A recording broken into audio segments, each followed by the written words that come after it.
తెలంగాణ ముఖ్యమంత్రి రేవంత్ రెడ్డి గారు బహిరంగ సభ పెట్టి కేసీఆర్కి ఒక నోటీస్ ఇస్తేనే ఆగమాగం అయిపోతున్నాడు అంటున్నాడు. కేసీఆర్కి నోటీస్ ఇస్తే ఆగమాగం అయిపోయాడు. అంతకుముందు ఆయన ముఖ్యమంత్రి ఉన్నప్పుడు నీకు నోటీస్ ఇస్తే నువ్వు ఆగమాగం అయిపోయావు మాకు తెలియదు, అనవసరం కూడా. కానీ కేసీఆర్ వల్ల కావచ్చు, నీ వల్ల కావచ్చు, మీలాంటి నాయకుల వల్ల జనం ఆగమాగం అయిపోతున్నారు.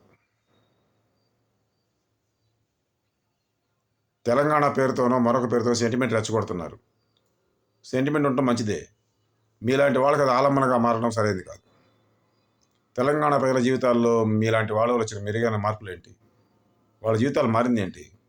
పోనీ దేశం మొత్తంలో తెలంగాణ భాగం కదా, మీ వల్ల దేశం నేర్చుకుంది ఏంటి? మీలాంటి నాయకుల వల్ల దేశానికి మీలాంటి నాయకుల వల్ల జరిగిన మేలేంటి?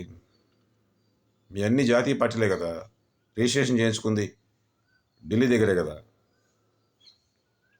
మీరు వాళ్ళకి నోటీసులు, వాళ్ళు మీకు నోటీసులు. మొత్తంగా మీ అందరి వల్ల నోటీసుల గోలే మారిపోయి పాలన పక్కకి వెళ్ళిపోయింది. పాలన చేసే ఉద్దేశం మీకు లేదు. పాలన అంటే ప్రజలకు ఉపయోగపడేది, అది చేసే ఉద్దేశం మీకు లేదు. ఈ విషయం అర్థమైతే మారగలిగితే మారండి, లేదు జనం మారుస్తారు. నేను మాట్లాడిన మాటల్లో పొరపాటు కానీ తప్పు కానీ ఉంటే చెప్పండి. రేవంత్ రెడ్డి గారు, కమ్యూనిస్ట్ ఇండియా ఎవరిది లేను, కమ్యూనిస్ట్ విప్లవం ఎవరిది లేను.